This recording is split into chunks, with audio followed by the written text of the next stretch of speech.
సువార్త 23వ అధ్యాయము 46వ వచనం. లూకా సువార్త 23వ అధ్యాయము 46వ వచనం అందరం కలిసి చదువుకుందాం. అప్పుడు యేసు గొప్ప శబ్దంతో కేకవేసి, తండ్రి, నీ చేతికి నా ఆత్మను అప్పగించుతున్నాను అని ఆయన ఇలాగ చెప్పి ప్రాణము విడిచెను. ప్రార్థన చేసుకుందాం. ప్రభు సహాయమే. పరిశుద్ధమైన మా దేవా, జీవమైన తండ్రి, కృతజ్ఞులైన పూజనీయమైన శ్రేష్టమైన నామమును బట్టి మీకు వేల స్తోత్రాలు చెల్లిస్తున్నారు.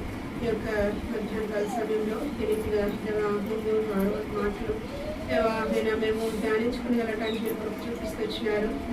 ఆఖరిగా మీరు పలుకుతూ వచ్చినటువంటి మాటను మేము ధ్యానిస్తుండగా నాతో పాటు చేరవచ్చిన వారిని కూడా మీరు మాట్లాడండి.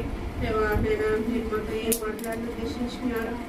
వాటి ద్వారా మేము నేర్చుకున్న విషయాలను మేము గ్రహించి ఆ రీతిగా ఈ దినమును మీ సన్నిధిలో మేము గట్లాగా మమ్మల్ని జ్ఞాపకం చేసుకోండి.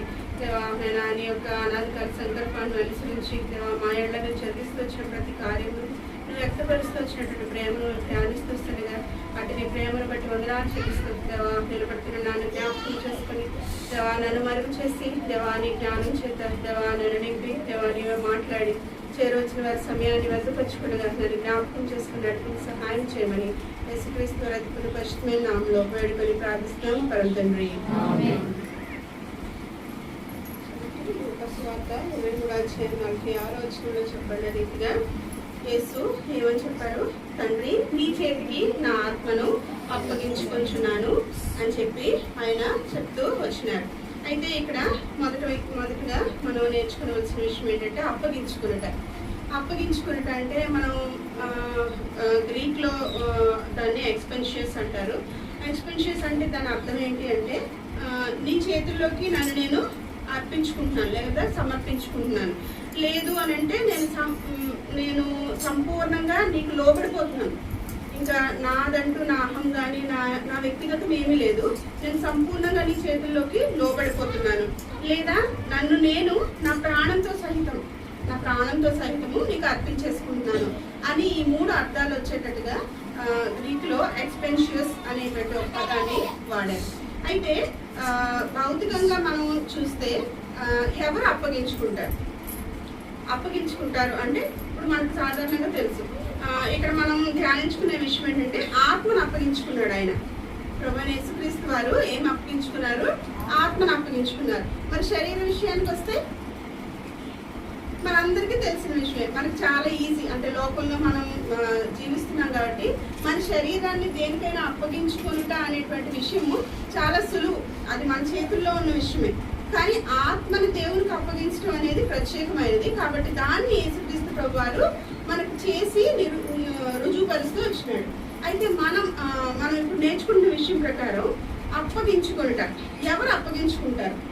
రండి మనం ధ్యానించుకుందాం. కీర్తనల గ్రంథం 10వ అధ్యాయం 14వ వచనం. కీర్తనల గ్రంథం 10వ అధ్యాయము 14వ వచనం. దీనిని చూచిన్నావు కదా, వారికి ప్రతీకారం చేయుటకై నీవు చేతును పగలు కనిపెట్టి చూచున్నావు. నిరాధారులు తమ్ముడు నీవు అప్పగించుకుంటేది.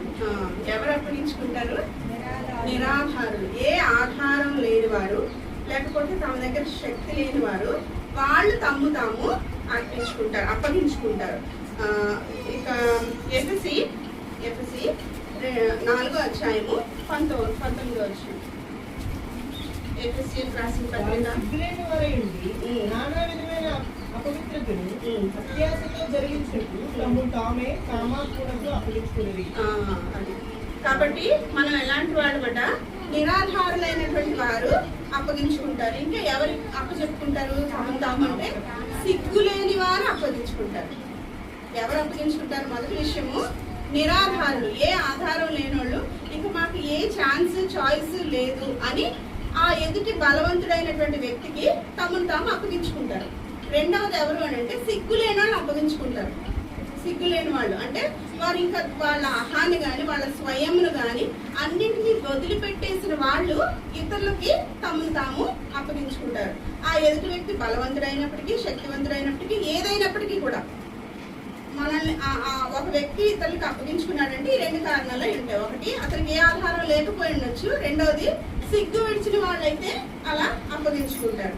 అయితే ఇక్కడ మనం నేర్చుకోవాల్సినటువంటి విషయం ఏంటి అంటే, మన జీవితాల్లో మనం ఎవరికి అప్పగించుకున్నాం, మన జీవితంలో మనము ఎవరికి అప్పగించుకున్నాం అనేటువంటి విషయాన్ని మనము నేర్చుకోవాలి. ఇప్పుడు నేర్చుకున్నాం కదా, ఎఫెసీ పత్రిక 4:19 మనం ఎవరికి అప్పగించుకున్నామట? అపవిత్రతకు, అత్యాశకు, కాముకత్వానికి, ఇటువంటి ఈ లోక సంబంధమైనటువంటి విషయాలకు మనల్ని మనము అప్పగించుకుంటూ వచ్చేసినటువంటి వారు మనం. కాబట్టి ఇలాంటి వారి విషయంలో దేవుడు ఒక ప్రత్యేకమైనటువంటి ప్రణాళిక కలిగి ఉన్న కారణం చేత ఈ దినం ప్రభు మనతో మాట్లాడుతూ వస్తున్నాడు. మనం ఎలాంటి వాటికి అప్పగించుకున్నాం? అత్యాశకు, ఇంకా దేనికి? అపవిత్రతకు, కాముకత్వానికి, ఈ నీచమైన వాటికి మనం మన దేహాల్ని మనము అప్పగించేసుకుంటూ వచ్చినటువంటి వారం. కాబట్టి మన దేహం గురించి దేవుడు ఏమైనా వాగ్దానం చేస్తూ వచ్చాడు? మన దేహం ఎలాంటిది? మనలో ఉన్నటువంటి పరిశుద్ధాత్మకు ఆలయంగా ఉండవలసినటువంటి మన దేహాన్ని మనము ఇలా ఈ లోక సంబంధమైనటువంటి అసహ్యకరమైనటువంటి విషయాలకు మనము అప్పగించుకుంటూ వచ్చాం. అయితే మనల్ని అటువంటి పరిస్థితి నుంచి విమోచించడానికి యేసుక్రీస్తు ప్రభువారు శిలువ మీద బలిగా అర్పించబడడానికి సైతము ఆయన ఇష్టపడుతూ వచ్చాడు. కాబట్టి ఇక్కడ మనం నేర్చుకుంటున్నాము, మొదటగా ఏం నేర్చుకున్నాము? నిరాధారులైనటువంటి వారు, సిగ్గు లేనటువంటి వారు అప్పగించుకుంటారు. అయితే మన పరిస్థితి చూస్తే మనం దేనికి అప్పగించుకున్నాము? అపవిత్రతకు అప్పగించుకుంటూ వచ్చాం. ఇంకా చూద్దాం రండి. మనము వీటికన్నింటికి అప్పగించుకున్నాం కదా. ఇది ఒకవైపు ఎప్పుడు మనం రక్షింపబడినప్పుడు వీటికి అప్పగించుకున్నాం. ఇప్పుడు మనం విశ్వాసం అయ్యాం కదా. ఇప్పుడు మనం విశ్వాసం అయితే మనం దేనికి అప్పగించుకోవాలి? రక్షింపబడలేనప్పుడు కామకత్వానికి, ఇంకా చాలా రకాలైనటువంటి విషయాలకి మనం అప్పగించుకున్నాం. ఆ లజ్జాకరమైనటువంటి దేవతలు ఉన్నారు, ఆ దేవతలకి మనల్ని మనము అప్పగించుకుంటూ వచ్చాం. అయితే ఇప్పుడు మనం విశ్వాసులుగా పరిగణింపబడుతూ వస్తున్నాం కనుక మనం వేటికి అప్పగింపబడాలి అనే విషయం మనము ధ్యానించుకుందాం. రండి చూద్దాం. 1 పేతురు 4:19. 1 పేతురు 4:19.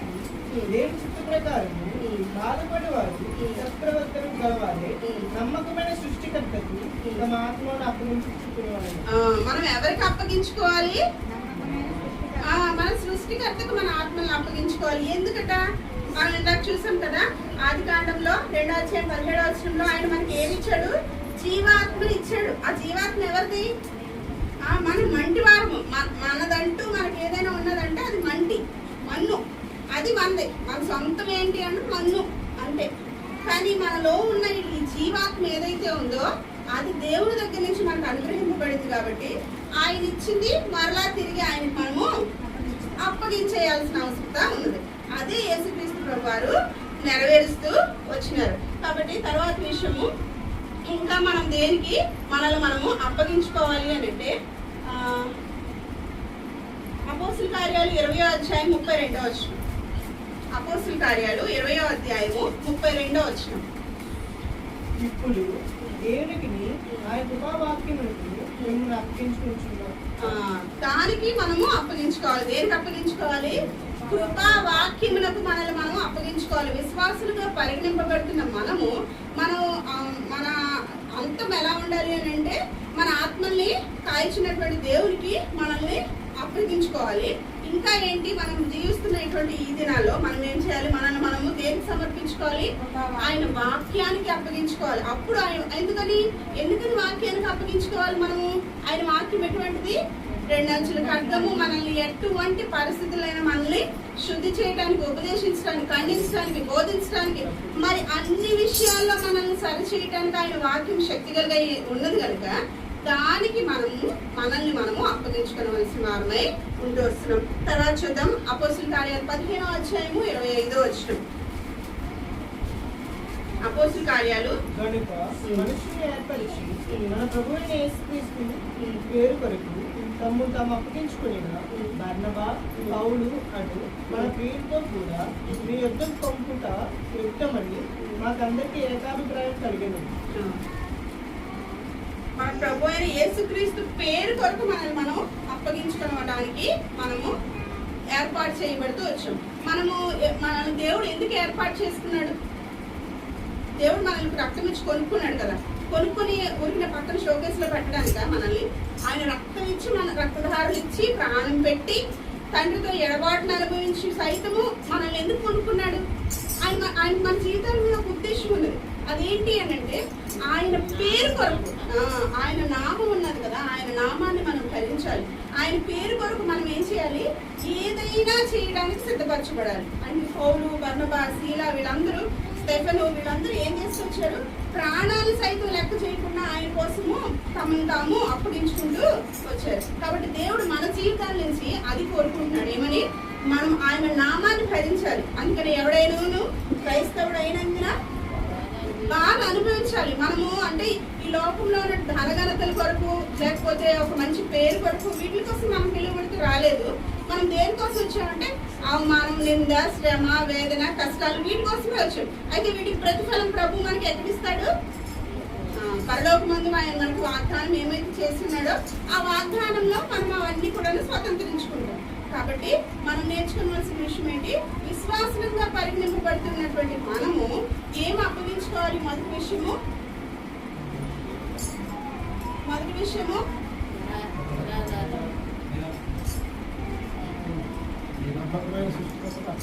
మన సృష్టికర్తకు మన ఆత్మలను అప్పగించుకోవాలి. రెండో విషయం వచ్చేసి కృపా వాక్యానికి మన జీవితాలను అప్పగించుకోవాలి. మూడవది వచ్చేసి ఆయన పేరు కొరకు మనం అప్పగించుకోవాలి. రండి చూద్దాం నాలుగో విషయం. 1 పేతురు 2:23. 1 పేతురు 2:23. ఆయన దూషింపబడి బదులు దూషింపలేదు, ఆయన శ్రమ పెట్టబడి బెదిరింపక న్యాయంగా తీర్పు తీర్చు దేవునికి తను తాను అప్పగించుకోలేదు. మనం ఏం చేయాలి? దేవుడు తీర్పు తీరుస్తాడు. తీర్పు ఉన్నది, న్యాయ తీర్పు మన కొరకు ఎదురు చూస్తుంది అనే విషయం మనందరికీ తెలుసు కదా. ఆ తీర్పులోనికి తీసుకొచ్చేటువంటి దేవునికి మనం అప్పగించుకోవాలి. ఎందుకని? మన నమ్మకత్వము, మన విశ్వాసము, మన క్రియలు, మనం చేస్తూ వచ్చిన, మనం గడుపుతూ వచ్చినటువంటి మన విశ్వాస జీవితము ఒక దినాన ఫలింపుకి వస్తుంది, కోతకు వస్తుంది. అప్పుడు మన నమ్మకమైనటువంటి నీతి గల న్యాయాధిపతి మనకు తూచిస్తాడు.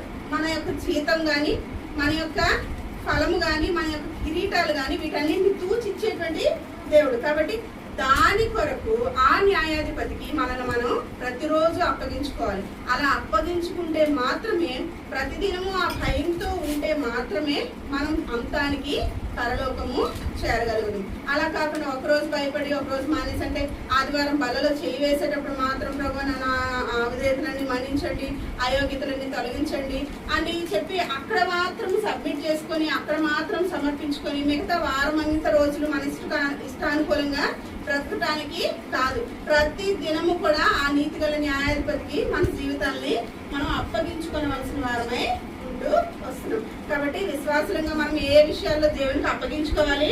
మొదటిగా సృష్టికర్తకు, రెండవదిగా కృపా వాక్యములకు అప్పగించుకోవాలి, మూడవది, నాలుగవది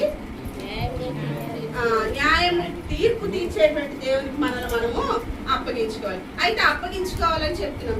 ఏమి అప్పగించుకోవాలి? మన దేవునికి అప్పగించుకోవాలని చెప్పుకుంటున్నాం. ఏమి అప్పగించుకోవాలి అనేది నేర్చుకుందాం. తర్వాత విషయం గలతీయులకు రాసిన పత్రిక 1:14.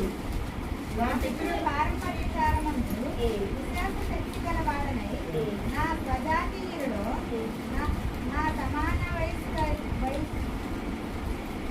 సమాన వయస్కులైన అనేకుల కంటే యూదుల మతములో అత్యంత నొందుకునని నా నడవడిని గురించి మీరు వింటిరి. గలతీయులకు రాసిన పత్రిక 1:14.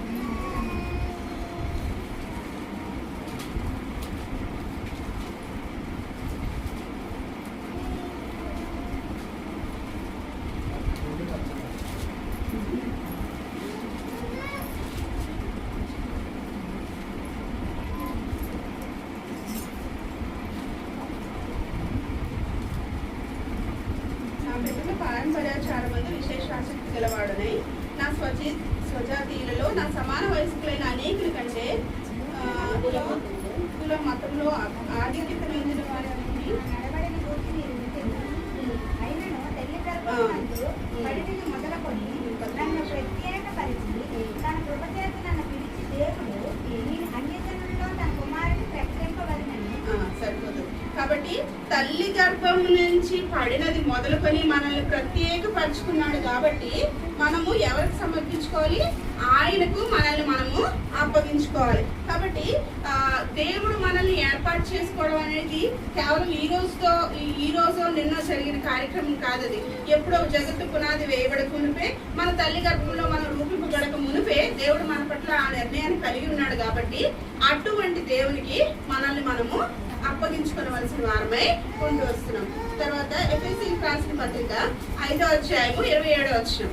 ఎఫెసీయులకు రాసిన పత్రిక 5వ అధ్యాయము. పురుషులారా, మీరు మీ భార్యను ప్రేమించుడి, అటువలే క్రీస్తు కూడా సంఘమును ప్రేమించి అది కలంకమైనను ముడితి అయినను అట్టిది మరి ఏదైనాను లేక పరిశుద్ధమైనది గాను నిర్దోషమైనది గాను మహిమగల సంఘము గాను ఆయన తన ఎదుట దాన్ని నిలబెట్టుకొనవలెనని వాక్యముతో ఉదక స్నానం చేత దాన్ని పవిత్రపరిచి. కాబట్టి మొదటి విషయం ఏంటి? దేవుడు మనల్ని ఏర్పాటు చేసుకున్నాడు. కాబట్టి నీవు దేవునికి అర్పించుకోవాలి. రెండవది, సంఘంగా మనం అందరం కలిసి దేవునికి అప్పగించుకోవాలి. అంటే వ్యక్తిగతంగా మాత్రమే కాదు, సంఘంగా కూడా మనము దేవునికి మనల్ని మనము అప్పగించుకోవాలి. ఎందుకు? మన సంఘాన్ని కాయించిన వాడెవరు? దేవుడు గనక. కాబట్టి మనం సంఘంగా కూడాను, కుటుంబాలుగా, సంఘాలుగా కూడాను మనల్ని మనం దేవునికి అప్పగించుకోవలసిన వారమై ఉంటూ వస్తున్నాం. అదే రీతిగా మనం నేర్చుకున్నాం కదా మొదటి పేతురు పత్రికలో, మన ఆత్మని ఎవరు కాయిస్తున్నారు? దేవుడు కదా. కాబట్టి మన ఆత్మలను కూడా ఆయనకి అప్పగించుకోవాలి. ఎలానో మనందరికీ తెలిసిన విషయమే, రోమపత్రికలో రాయబడుతూ వచ్చిన రీతిని మనం మన శరీరము, మన దేహము దేని కొరకు ఆయన నియమించుకుంటూ వచ్చాడు? పరిశుద్ధతకు ఆలయంగా ఉండాలని ఆయన నియమించుకుంటూ వచ్చినాడు. రక్షింపబడక పూర్వం మనం ఎట్లా ప్రవర్తించినప్పటికీ అది వేరే విషయం. కానీ విశ్వాసంగా పరిగణింపబడుతున్నాం కాబట్టి మొదటిగా నీవు అంటే అర్థమేంటి? నీ శరీరం అంతా, నీ దేహము, నీ కళ్ళు, నీ చెవులు, నీ కాళ్ళు, నీ సమస్తం కూడా ఆయనకు నువ్వు అప్పగించుకోవాలి. రెండవది ఏంటి? సంఘంగా, వ్యక్తిగతంగా నువ్వు అప్పగించుకోవాలి, సంఘంగా అప్పగించుకోవాలి. ఇంకొకటి ఏంటి? నీ శరీరం మాత్రం, నీ దేహం మాత్రమే కాదు, నీ ఆత్మను కూడా నిన్ను కాయించినటువంటి సృష్టికర్తకు నువ్వు అప్పగించుకోవాల్సిన వారమై మనము ఉంటున్నాం. అయితే మనం ఎందుకు అప్పగించుకోవాలి? అప్పగించుకోవాలని మాట్లాడుకుంటున్నాం కదా, ఎందుకు అప్పగించుకోవాలి?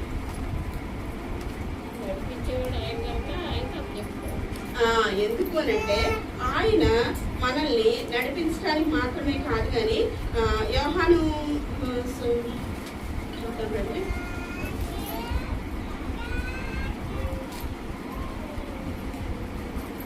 మొదటి సమూయేలు 11:10. మొదటి సమూయేలు 11:10. యాబేషు వారు నాహాషు యొక్క దూతలతో ఇక్కడి రేపు మేము బయలుదేరి మమ్మల్ని అప్పగించుకుంటుంది. అప్పుడు మీ దృష్టికి ఏది అనుకూలమో అది మాకు చేయవచ్చు. మనము ఆయనకి ఎందుకు అప్పగించుకోవాలంటే, ఆయన తన దృష్టికి ఇష్టమైనది ఏదో, మన జీవితాలకు అనుకూలమైనది ఏదో ఆయన చేయనెరిగిన వాడు కనుక మనల్ని మనము ఆయనకి అప్పగించుకోవాలి. కాబట్టి మనం ఎందుకు ఆయనకి అప్పగించుకోవాలి? ఆయన మన దృష్టికి అనుకూలమైనది కాదు, ఆయన దృష్టికి అనుకూలమైంది మన జీవితాల్లో నెరవేర్చడానికి ఆయన సామర్థ్యం కలిగిన వాడు. కాబట్టి మనము ఆయనకి మనల్ని మనము అప్పగించుకోవలసిన వారమై ఉంటున్నాం. అదే రీతిగా మొదటి కొరింథీయులకు రాసిన పత్రిక 6వ అధ్యాయము 15వ వచనం. మొదటి కొరింథీయులకు రాసిన పత్రిక 16వ అధ్యాయము 15వ వచనం. మొదటి కొరింథీ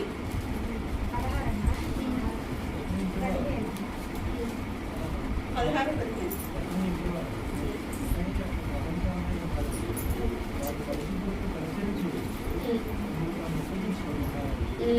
వారు దేనికి అప్పగించుకున్నారట? పరిచర్య చేయుటకు మిమ్మల్ని మీరు అప్పగించుకోవాలి. రక్షింపబడ్డాము, మారుమనసు పొందాము, బాప్టిజం తీసుకున్నాము, సంఘానికి ఆదివారం వస్తున్నాము, నియామక కూటాలకు వస్తున్నాం అంటే సరిపోదు. తర్వాత ఏం చేయాలి అంటే ఆత్మీయమైనటువంటి స్థితిలో ఎదుగుదల కనిపించాలి మన జీవితంలో. సో ఆ తర్వాత విషయం ఏంటి అంటే మనం దేనికి అప్పగించుకోవాలి, దేనికి పరిచర్యకి అప్పగించుకోవాలి. ఎందుకంటే ఆ పరిచర్య దేవదూతలకు కూడా అప్పగింపబడినటువంటి గొప్ప పరిచర్య మానవునికి ఇవ్వడానికి దేవుడు ఇష్టపడ్డాడు. ఎందుకంటే మనం ఆయన రక్తంలో కొనబడ్డాం కాబట్టి అలాంటి పరిచర్యను అశ్రద్ధ చేయకుండా ఆ పరిచర్యలో మనం పాలిభాగస్తులు కావటానికి మనల్ని మనము దేవునికి అప్పగించుకోవాల్సిన వారమై ఉంటున్నాం. కాబట్టి మొదటిగా మనం ఎందుకు అప్పగించుకోవాలి? మొదటిది ఆయన తన దృష్టికి ఏది అనుకూలమో అది మన జీవితాల్లో చేస్తాడు కాబట్టి మనం అప్పగించుకోవాలి. రెండోది ఏంటి?